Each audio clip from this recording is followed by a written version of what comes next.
Shalom, puji Tuhan, Bapak Ibu Saudara yang dikasihi oleh Tuhan. Bagaimana kabar semuanya?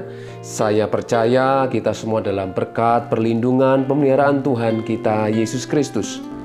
Hari ini kita akan belajar firman Tuhan. Tema kali ini akan saya beri judul, Mengalahkan Ketakutan. Setiap orang memiliki penyebab atau pemicu rasa takut yang berbeda-beda. Dan hal ini disebabkan oleh banyak hal. Akibat pengalaman atau trauma masa lalu, karena melihat atau mengalami suatu kejadian tertentu, dan sebagainya. Rasa takut yang berlebihan bisa menimbulkan dampak bagi tubuh kita, yaitu sulit untuk tidur atau insomnia, gelisah, ketegangan otot, kram, bahkan perut mual, sakit kepala, dan ini bisa mengakibatkan pingsan, sesak nafas, mengalami masalah pencernaan, bahkan gangguan mental yang berujung pada depresi. Dan hal ini bisa berakibat orang itu bisa menjadi gila. Ketakutan yang umum dialami oleh manusia di akhir zaman ini adalah takut akan masa depan atau antisipatory, yaitu perasaan takut terhadap sesuatu yang belum terjadi. Takut bangkrut, miskin, takut susah, takut untuk menikah, takut sakit, takut gagal, dan lain sebagainya. Bahkan takut akan masa sekarang yang akhir-akhir ini banyak orang rasakan, yaitu takut mati. Ketika masa pandemi berjalan di waktu lalu, banyak orang-orang yang takut mati, bahkan takut kehilangan sesuatu yang dicintai, tidak punya kedudukan, takut tidak bisa eksis, atau takut tidak diakui, dan sebagainya. Hal ini membuat orang-orang di akhir zaman ini mereka merasa sangat ketakutan. Bahkan takut akan masa lalu, yaitu hal-hal yang menyakitkan, hal-hal yang menyedihkan, bahkan memalukan, yang membuat mereka trauma. Bapak Ibu Saudara yang dikasihi oleh Tuhan, rasa takut adalah sesuatu perasaan yang tidak menyenangkan, yang dipicu oleh persepsi bahaya secara nyata atau dibayangkan. Dan rasa takut ini adalah emosi alami yang muncul secara kuat dan memicu reaksi terhadap tubuh kita. Puji nama Tuhan, Bapak Ibu Saudaraku. Dengan peristiwa semacam ini kita akan belajar dari salah satu tokoh dalam Alkitab, yaitu tokoh Daud, di mana dia mengalami masa-masa yang sulit, masa-masa yang sukar, yang sangat menekan kehidupannya.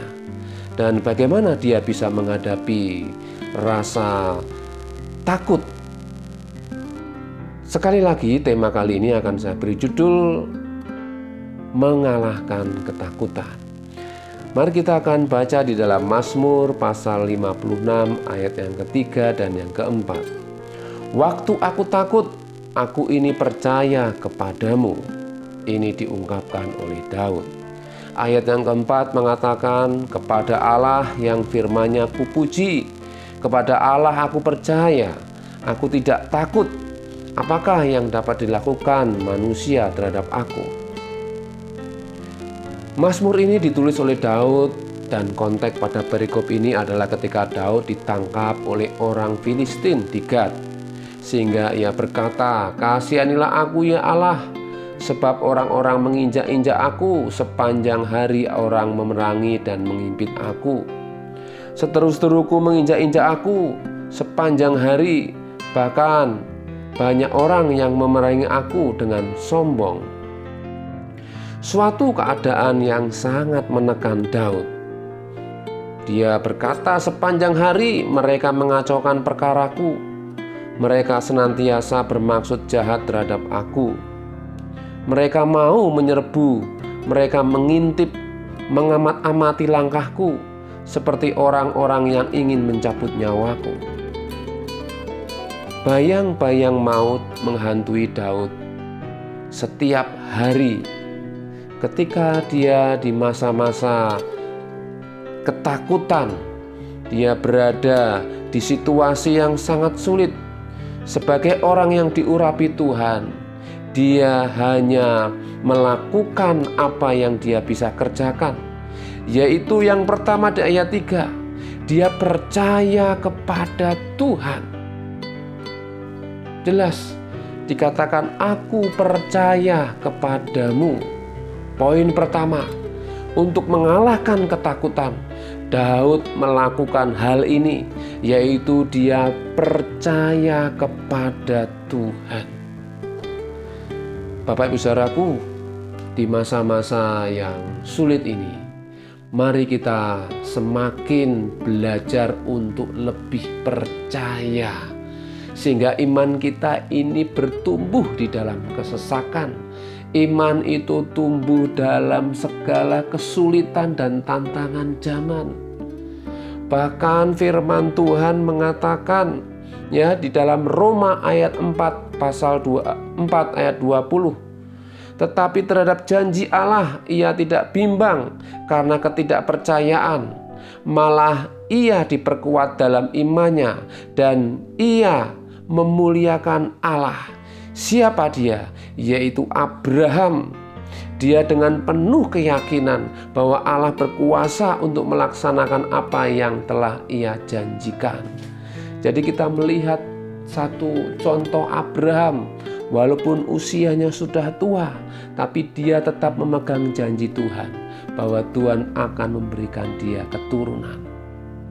Demikian juga Daud. Dia mengandalkan Tuhan, dia sungguh-sungguh percaya kepada Tuhan. Sehingga Yeremia pasal 17 ayat 7 mengatakan, diberkatilah orang yang mengandalkan Tuhan, yang menaruh harapannya kepada Tuhan. Ia akan seperti pohon yang ditanam di tepi air, yang merambatkan akar-akarnya ke tepi batang air, dan yang tidak mengalami datangnya panas terik, yang daunnya tetap hijau, yang tidak khawatir dalam tahun kering, dan yang tidak berhenti menghasilkan buah. Ini adalah ayat yang mengingatkan kepada kita untuk kita tidak usah khawatir, tidak usah takut lagi, melainkan kita harus semakin percaya kepada Tuhan, karena itulah yang diingini Tuhan dalam hidup setiap umat Tuhan. Bukankah firman Tuhan mengatakan ketika Tuhan akan datang, apakah ada iman di bumi ini? Itu berarti Tuhan merindukan kepada seluruh umat manusia. Apakah mereka percaya kepada Tuhan? Percaya kepada janji Tuhan. Mari Bapak Ibu Saudaraku, milikilah yang pertama, yaitu sikap percaya sambil memuji Tuhan. Ya, di dalam ayat yang ke-9 dikatakan, maka musuhku akan mundur pada waktu aku berseru. Daud berkata, aku yakin bahwa Allah memihak kepadaku. Ayat yang 10 mengatakan, kepada Allah firman-Nya kupuji, kepada Tuhan firman-Nya kupuji. Kepada Allah aku percaya, aku tidak takut. Apakah yang dapat dilakukan manusia terhadap aku? Bapak Ibu Saudaraku, pada saat-saat ketakutan dan kesulitan datang, kita harus tetap memuji Allah. Kita harus tetap memuji Tuhan, karena perintah-perintahnya yang benar, janji-janjinya, dan setiap kalimat yang dinyatakan di dalam seluruh Alkitab ini. Mari kita yakini bahwa apa yang sudah difirmankan itu pasti digenapi. Apa yang sudah diucapkan oleh Tuhan itu pasti akan digenapi. Mari kita hidupi setiap firman yang diucapkan oleh Tuhan.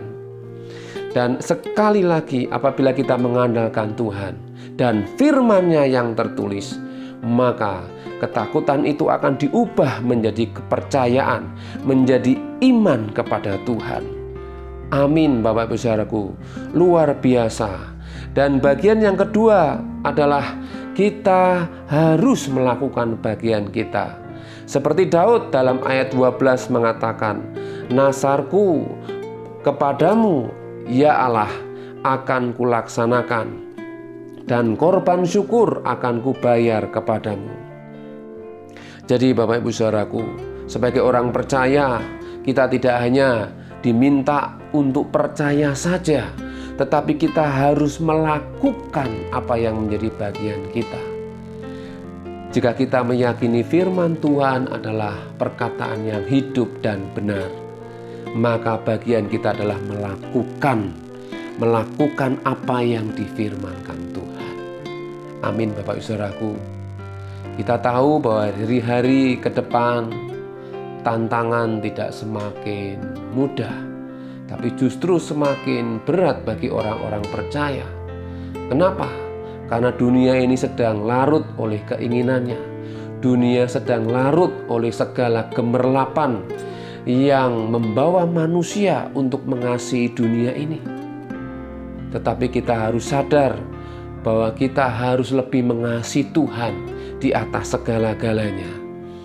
Mari, seperti Yakobus 2 ayat 26 mengatakan, sebab seperti tubuh tanpa roh adalah mati, demikian jugalah iman tanpa perbuatan-perbuatan adalah mati. Mari kita lakukan apa yang kita yakini selama ini, supaya kita beroleh apa yang Tuhan janjikan dalam hidup kita. Mungkin kita harus mengalami banyak hal, bahkan seperti yang Daud alami. Dia mengalami kesusahan demi kesusahan, mengalami tekanan demi tekanan, bahkan bahaya maut harus dia hadapi setiap hari. Demikian juga hidup kita, ketika kita dihadapkan oleh masalah-masalah, tekanan-tekanan hidup, bahkan bayang-bayang maut juga menghantui kita. Mari kita tetap berpegang kepada firman Tuhan, melakukan bagian kita, yaitu kita tetap percaya dan memuji-muji Tuhan, meyakini apa yang kita yakini. Amin Bapak Ibu Saudaraku. Seperti Daud, dia bisa melewati segala tantangan, bahkan bahaya maut dia bisa lewati, karena dia meyakini bahwa Tuhan pasti menolongnya. Tuhan pasti memberikan jalan keluar bagi kita yang percaya kepada Tuhan. Ya, Lukas 12 ayat yang ke-4 dan ke-5 saya akan bacakan. Aku berkata kepadamu, hai sahabat-sahabatku, janganlah kamu takut terhadap mereka yang dapat membunuh tubuh dan kemudian tidak dapat berbuat apa-apa lagi.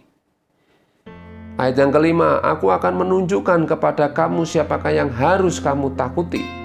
Takutilah dia yang setelah membunuh mempunyai kuasa untuk melemparkan orang ke dalam neraka.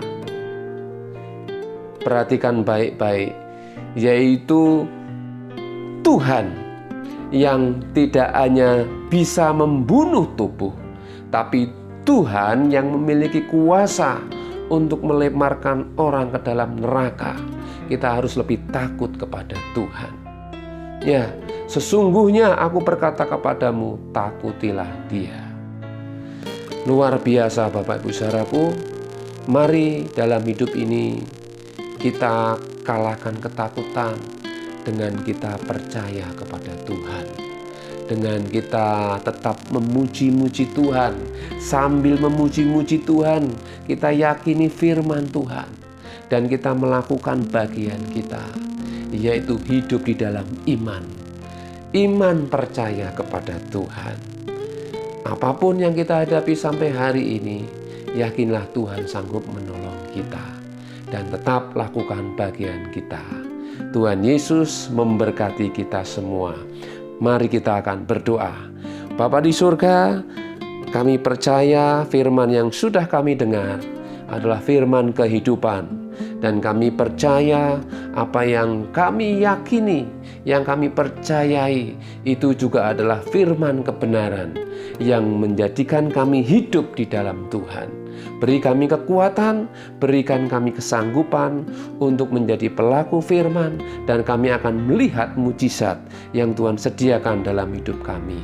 Terima kasih Bapa, berkati kami semua, apapun yang kami kerjakan Tuhan buat berhasil. Engkau memberkati keluarga kami, memberkati lingkungan dimanapun kami berada, kota dimanapun kami berada, bahkan kami serahkan bangsa dan negara kami.